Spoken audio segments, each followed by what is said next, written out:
having held very senior positions in all these, and also, of course, now being at the forefront, I think, of teaching or teaching people at the forefront of the industry on topics related to impact investing. So yeah, without further ado, I would very much like to welcome the speaker for this session, David Wilton, the CEO of Jung Partners. So David, over to you. Yeah, Boa, thank you, and good evening to you all. What I'm going to discuss is problems facing ESG and impact investing, and an approach to solving these problems developed at the Frankfurt School of Finance and Management. I can go to the next slide. So this data point is from the 2020 Global Sustainable Investment Review. Sustainable investing has made tremendous progress, but as it stands, I think it's unlikely to lead to achieving the SDGs. You might say, well, what? 60% of total assets, how do we not get to achieving the SDGs?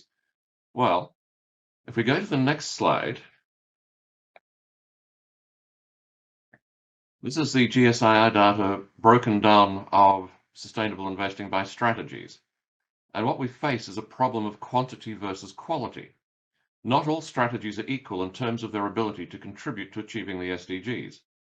The majority of the strategies in this chart do not directly create impact, but rather they rely on indirect effects. That is, they require a large number of investors to behave in the same way in order to change the price of capital in favor of positive assets and against negative assets.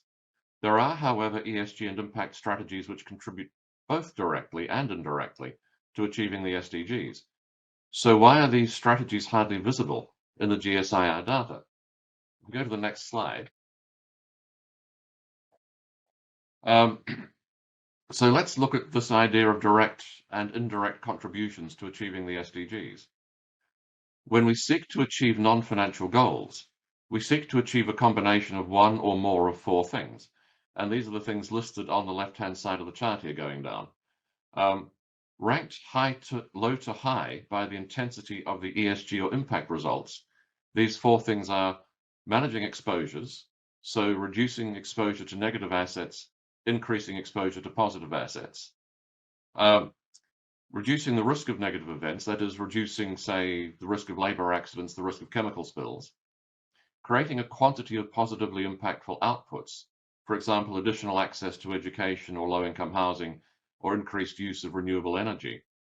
And ensuring that our actions are experienced in the way we intend by the target population or ecology. For example, do the students who gain access to education actually get the benefits we expect?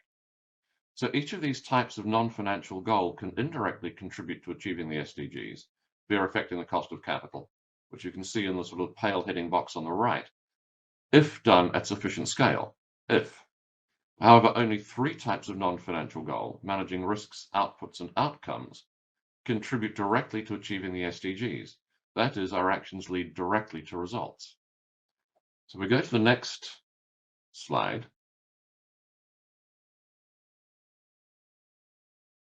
While the strategies in the GSIR are not defined precisely enough to enable an exact mapping to exposures, risks, outputs, and outcomes, if we combine the previous two slides, it's clear that the vast majority of capital is focused on managing exposures, not the things that directly contribute to the SDGs, not risks, not outputs, and not outcomes.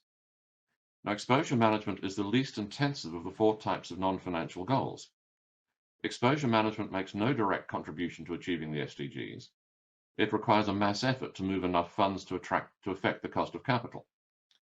Little capital is focused on the more intensive strategies which make a direct contribution to achieving the SDGs. So if we go to the next slide, and there's more problems. So further, exposure management suffers from some well-known problems, which reduce its effectiveness as a route through which to create the mass movement required to alter the cost of capital. If we're working from different definitions and different data, the movement of capital will be fragmented and less effective. So if we go to the next slide, excuse me. So how do we improve this situation? How do we get greater focus on those strategies which would directly contribute to the SDGs? How do we increase the use of strategies which manage risks, outputs, and outcomes? And I think two things are necessary. The first of which is that we need a framework which provides much greater clarity on what it is that our non-financial goals are managing in terms of exposures, risks, outputs, and outcomes. We need to know exactly what it is that we are managing and what type of non-financial goals we're achieving. So if we go to the next slide.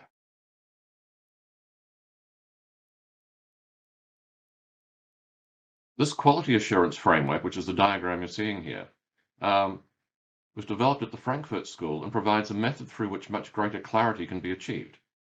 It's a simple concept illustrated in the chart.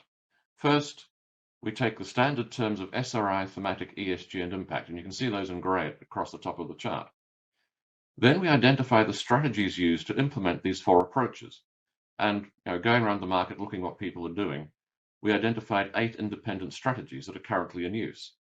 Now, by independent, I mean these strategies do not overlap with each other and achieve quite different types of results. Then we map the 8 strategies to the type of non-financial goal they achieve. So do they achieve exposure management, risk management, output management, or outcomes? And then we order the strategies by the intensity of their direct results to create a quality assurance framework. So going left to right, the intensity goes from low to high. As I mentioned, each of the strategies is independent of the others. They involve different actions and achieve different things. And this allows us to create a quality assurance framework with which, if we can identify the action someone is taking, we can identify the combination of strategies that they're using. And once we understand the combination of strategies being used, we know the exact claims that can be made in terms of exposures, risks, outputs, and outcomes. We understand what it is that is being achieved and how intense or not intense the non-financial results are. So if we go to the next page. Now, this is just a little more detail on each of the 8 strategies. Each of the 8 strategies are currently in use and you will recognize them. And you're probably using some or all of them. And just very briefly, avoid harmful exposure is just exclusions. So if a risk is too big to manage, you don't want it in your portfolio, so say coal or armaments or child labor, it's an exclusionary process. Seek beneficial exposure, you're looking to increase your exposure to positive themes like healthcare, education, climate. Manage harmful exposure, you're looking to reduce exposure as much as possible to negative things, but you're prepared to manage it rather than exclude it. Manage internal risks, this is where you take a ESMS, put that into the company, into the fund, and reduce the operational risks. And also using that, you reduce the risk of negative events occurring, but also you can create outputs from improved operations. So once you've got an ESMS in place, you can take a look and say, well, here's our carbon footprint. How do we improve our operations to reduce that?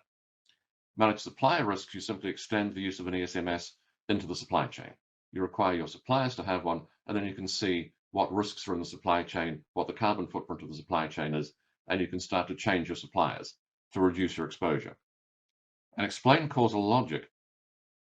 This is identifying the ability of an asset to create a quantity of positive outputs through using a causal model. So I can take a look at a series of assets and see which ones are likely to, over the holding period, give the greatest increase in access to education or the greatest reduction in use of fossil fuels. And then going, those first 6 strategies, you can execute at the level of the asset. The next 2 strategies go beyond the asset into the community, into the population. And so assess targeted effects, you're surveying the target population or ecology to ensure that the actions that you're taking are in fact experienced by the target population or ecology in the way you expect them to be. So you're getting the results you expect. And the final one, assess all effects. This is a very total holistic approach. You've got a theory of change. It's very intensive, very resource intensive. Probably it's only going to be used for very large projects. So if we go to the next slide.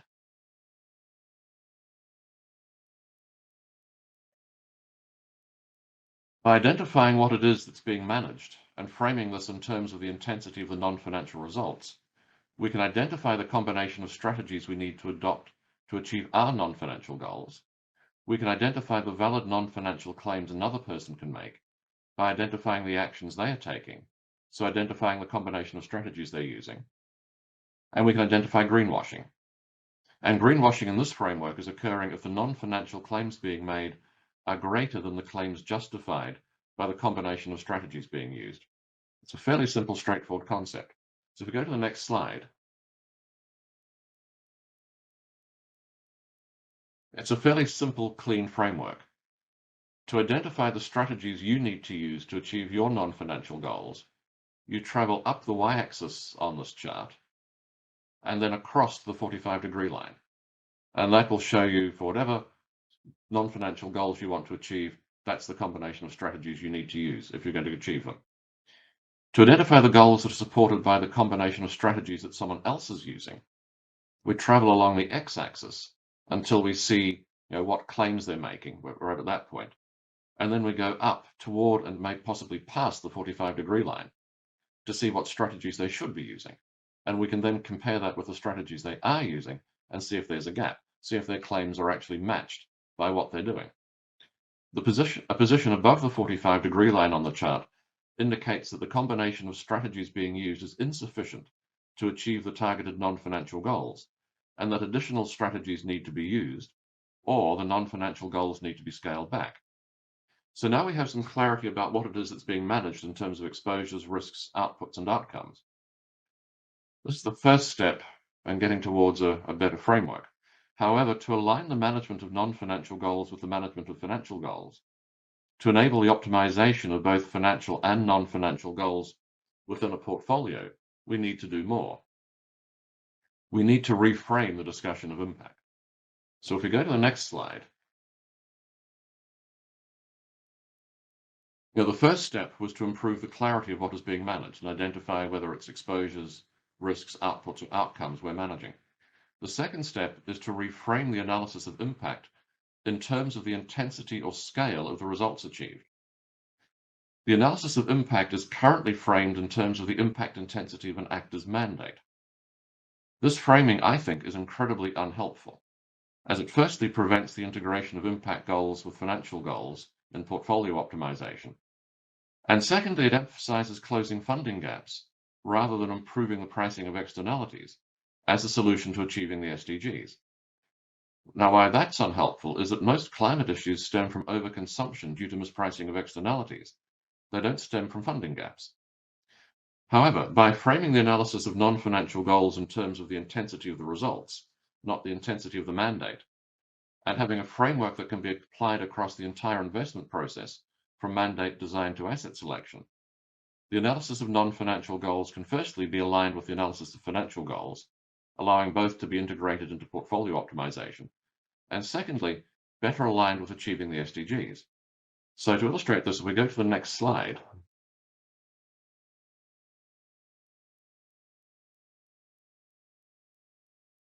so this slide sort of looks at the question of, well, what's wrong with framing impact in terms of the intensity of an actor's mandate? This chart is an abstraction of the framework used by the Impact Management Project to analyze impact. And according to this framework, to become more impactful, an investor does not need to create larger impact results. Rather, to become more impactful, an investor has to firstly take on more risk, and secondly, accept lower return. And you can see this as you move down that 45-degree line diagonal.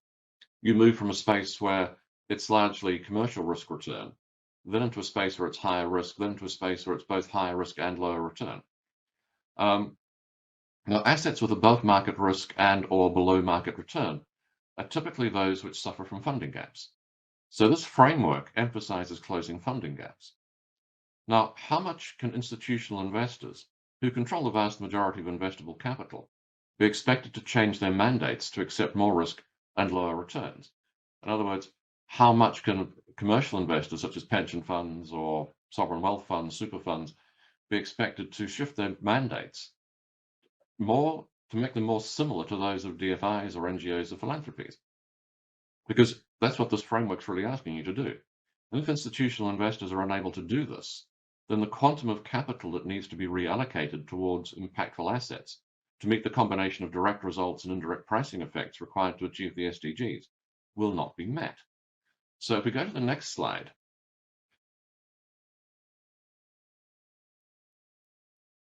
we can see that, in fact, using this framework, investors are not shifting a lot of their capital into those lower right-hand spaces.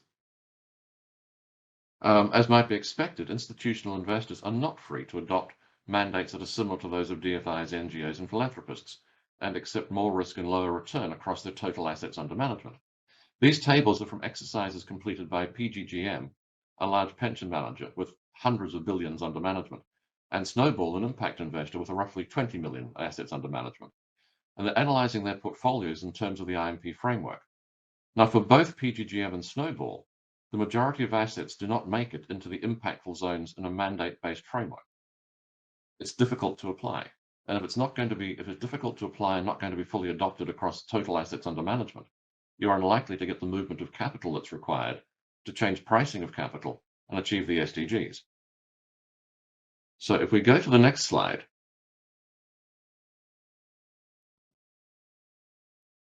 if the goal is to maximize or optimize the size or scale of non-financial results, then an unfortunate consequence of framing the analysis of impact in terms of the investor's mandate is that this analytical framework is unable to provide guidance over the rest of the investment process.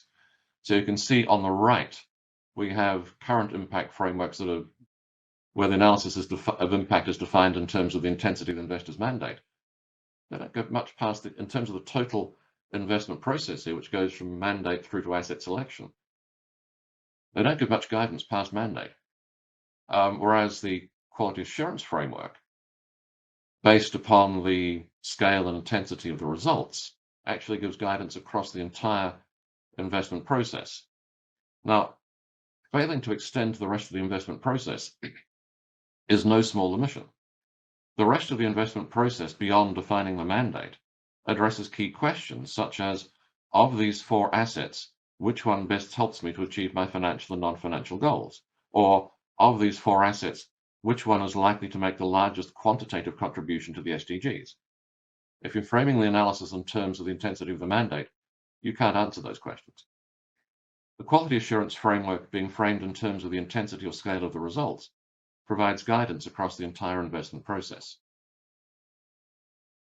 So we just go to the last slide. That's the end of the presentation. If you found this thought-provoking, you can check out the course Certified Expert in ESG and Impact Investing at the Frankfurt School. Thank you. And if there's any questions, I'd be happy to answer them. Making sure that this time I'm unmuted for real. Can you hear me, David? Yes, I can hear you. Excellent. Yes, no, sorry. I was telling you just before we started that I'm sure many of the audience have noticed as well. I tend to have a bit of a struggle with my mute button, as does Rick at moments. So just double checking. No, thank you so much for this presentation. I actually want to bring you back and please excuse my ignorance maybe in some of these topics, but I'd love to bring you back to a slide that you presented before that I was hoping that you could. Sorry, I'm struggling to go back. It froze. This slide over here, if I'm able to show it, where you gave sort of these concrete examples of PGGM and Snowball. Could you maybe just take a moment to kind of explain a bit further, like what these percentages mean and how you've divided into these sections? Could you kind of explain this a bit further? Sure. So the basic underlying grid is the 16 square grid of the impact management projects framework. And what these 2 investors were doing was going through an analysis process, seeing where their portfolio corresponded to the 16 squares in the grid. So all I've done here is taken a clip out of the documents and just for each of the rows shown how much of their total portfolio is sitting in those spaces, because the first 2 rows of the chart, which have got, what is it, 6 squares, 4 squares, I can't quite see. Anyway, the first 2 rows of the chart, there's really no non-financial constraints. So there you're free to optimize risk and return and impact without taking higher risk or lower return. The next box, the next 2 rows, the way this framework works, to be in that part of the box, to be that much more impactful, you need to be taking higher risk. And for the next 2 rows, you need to be taking both higher risk and lower return. So the logic of the framework is that as you head downwards and to the right, you're becoming more of an impact investor. You're becoming more impactful. Now, it actually has nothing to do with the quantity of impact you're creating. It's just your mandate has become more open to high risk and more open to low return. Now, what it's showing is that in the case of a huge pension investor, you can't travel very far in that direction without breaching the financial part of your mandate. And most investors faced with a conflict between the financial part of their mandate and the non-financial part, they're not going to breach the mandate. So they're simply not going to go there. And in fact, with Snowball, you probably can't read it because the type's so small, but there's a little pink line there between the middle box and the lower box, between the 40% and the 3%. And Snowball's in fact saying, given our mandate, we can't go down here very much. Now, Snowball is a dedicated impact investor, unlike PGGM. And also Snowball has only 20 million under management, so they've got much more flexibility in finding assets. And even with those conditions, they still can't go down there. So what I draw from this is that framing the analysis of impact in terms of the intensity of the mandate is not that operationally useful. So therefore, because people are likely to run into conflict with their financial part of their mandate, and so therefore they're not likely to use a framework like this very much. And if they don't use it, then you're not going to mobilize the capital to start changing the cost of capital. And that was actually going to be it. So you kind of touched upon it, but that was going to be my follow-up question was exactly sort of, with regards to, right, we've talked a lot of also in past days about frameworks. There are a lot of existing frameworks out there, and clearly you've also kind of, I think, highlighted some of potentially the shortcomings and some of the other frameworks that are there, or the use of having such a framework that sort of links to your actual goals and objectives as an organization, which I think is helpful. But how do you think that we can help to transition the thinking on frameworks, on impact measurement and reporting, more from a sort of burden and a task that has to be completed, more into an actual strategic way of making decisions, of really tracking how well you're doing your work, and something that people want to do and aspire to do Well, well? I think the problem at the moment is that there's a lot of demand from both consumers and the ultimate owners of capital, savers, to consume clean things and to have some sustainable things, and also have sustainability in their portfolios. So I think the demand is there increasingly. I think the problem is translating that demand into actionable investment strategies. And there, I think there's a lot of confusion and grit in the system. So I think in sustainable investing, broadly defined, we face two issues. Firstly, there's just lack of clarity, because people talk about SRI, ESG, thematic, impact, and they use the terms differently. It is a bit of a Tower of Babel. So one thing we focused on is, okay, let's drop below those terms, which different people use differently, and look at what people are actually managing, which is exposures, risks, outputs, and outcomes. And at that level, you can get clarity. It becomes very clear what people are doing and not doing. So that's just cutting through the general confusion. And now, once you do that, what you see very clearly is the next layer of problems are data problems. Because I may want to, in fact, this is what we say in the course, now you've got clarity on what it is you want to do and how far you want to go, how ambitious you are in your goals. Asset by asset class, you may have to do something quite different in terms of non-financial goals, because in some asset classes, the data isn't there to support the more advanced, intense strategies. So, for example, if I'm looking at public equity, I can probably only go as far as exposure management, because the data simply isn't there to start, or generally isn't there, to do the risk management and the output management. But once you've got that clarity, then you can start putting pressure on regulators and on companies to very clearly say, this is the data we need and this is what we need reported. While you're still standing back in a Tower of Babel with confusion between what we're talking about, how do you express the data inadequacies? Clearly enough to get there. So I think the first thing is to get clarity on what it is we're managing. then that enables us to really see what the data issues are, and start putting pressure on companies, on the accounting profession, on regulators, to make sure the data we need to manage our non-financial goals is just as available as the data we need to manage our financial goals. Oh, excellent. And it's I think that's a useful way to put things forward. And I think more discussion needs to happen. Obviously, this is something that, especially I think, let's say the AFIFORUM crowd and community is very dedicated to impact measurement and actually realizing impact rather than just seeing it as something. So I think this is a useful framework, I think. And so if people want to find out more about it, they can contact you. Yeah, they can contact me, or they can just contact the Frankfurt School directly.